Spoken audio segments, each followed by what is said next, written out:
بسم الله الرحمن الرحیم. ضیاء الله چمګني د ایکسپریس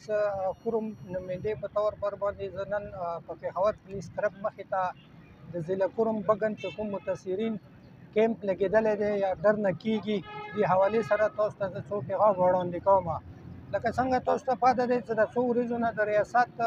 مونږ سره د بګن یا اوچات یا چې کوم د لور کوروم دی دې باندې غیر متعلقه اپریشن کوي، هغه په کورونو باندې نوځي. دې حوالې سره مونږ نن دلته درنې ته ناست یو. چې کوم اهل سنت قوم دی هغه نه دا مطالبه کوو چې دا څومره په پېښور کې دي یا مونږ سره نږدې دي یا د کوم اواز یې ما چاته رسېږي دا په ګروپونو کې په سوشل میډیا ذریعې سره د اعلی حکام ته هم ورسوي چې دا څومره خلک پراته دي په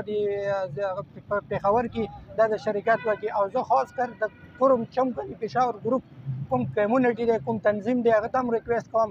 چې زموږ د قوم چمګني 15,000 خاندانونه په پېښور کې رجسټر دي، هغوی د برفور په دې درنې کې شرکت وکړي. او نن دې کې بیا مولانا شاهنواز صاحب چې هغه د قرمي دروند اواز د دنیا ته خیالی دی هغه نن ګرفتار کړی شو او این نظر بروکي باندې هم ټپاوالي شوی دی او بل نبي ګل منګل چې کوم دی هغه هم ګرفتار کړی شوی دی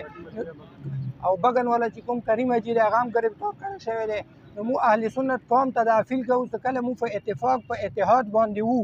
کله موږ مضبوط وو، کله زموږ اواز مضبوط وي پریس کلب مخې ته یا داسې غټو خلکو مخې ته، نو انشاءالله موږ د هغه اواز به اعلی حکام ته رسېږي. مننه، شکریه.